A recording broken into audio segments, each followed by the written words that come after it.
Fakultas Kedokteran Universitas Dianapura kembali mencetak tenaga kesehatan profesional melalui pelaksanaan Sumpah Profesi Fisioterapis Angkatan Kedua.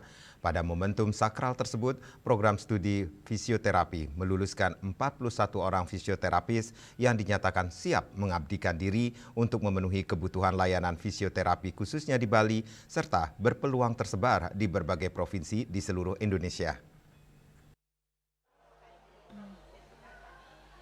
Dekan Fakultas Kedokteran Universitas Dianapura, Dr.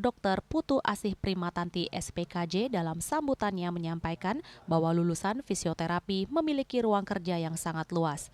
Ia menegaskan bahwa fisioterapis tidak hanya dapat bekerja di institusi pelayanan kesehatan, tetapi juga memiliki peluang besar untuk berpraktik secara mandiri di tengah masyarakat. Lulusan fisioterapi sesungguhnya bisa bekerja secara mandiri maupun berkolaborasi. Di rumah sakit atau pusat-pusat layanan kesehatan, fisioterapis dapat menjadi sejawat dokter, ahli gizi, perawat, dan tenaga kesehatan lainnya.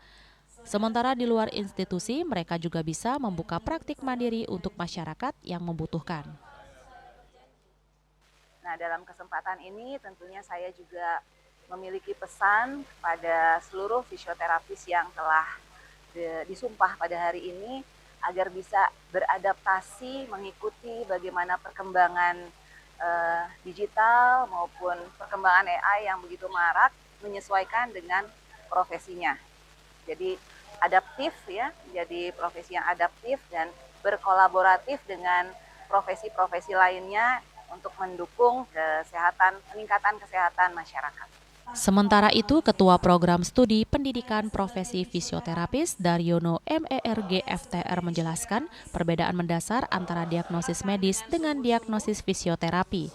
Menurutnya, fisioterapi lebih menekankan pada gangguan struktural dan fungsional tubuh dengan melihat penyebab gangguan tersebut secara menyeluruh baik dari aspek fisik maupun keterkaitannya dengan sektor medis lainnya. Diagnosis fisioterapi fokus pada gangguan struktural, penyebabnya, serta bagaimana kondisi fisik pasien secara keseluruhan. Pendekatan ini menjadi ciri khas fisioterapi dalam proses rehabilitasi dan pemulihan fungsi gerak. Pada kesempatan yang sama juga diumumkan para lulusan terbaik Sumpah Profesi Fisioterapis Angkatan Kedua.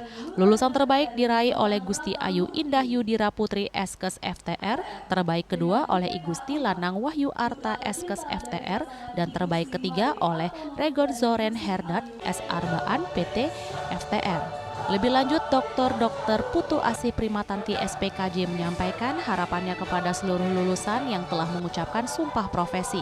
Ia menekankan pentingnya kemampuan beradaptasi, membangun kolaborasi yang baik, serta kepekaan dalam melihat peluang kerja yang hingga kini masih sangat terbuka luas. Harapan kami para lulusan mampu beradaptasi dengan baik, menjalin kolaborasi yang kuat, dan jangan lupa melihat peluang yang sesungguhnya masih sangat banyak dan belum terisi sampai sekarang. Dengan pengucapan sumpah profesi ini, para fisioterapis lulusan Fakultas Kedokteran Universitas Dianapura diharapkan mampu menjunjung tinggi etika profesi serta memberikan kontribusi nyata bagi peningkatan kualitas kesehatan masyarakat. Hendra dan Angkat, Bali TV.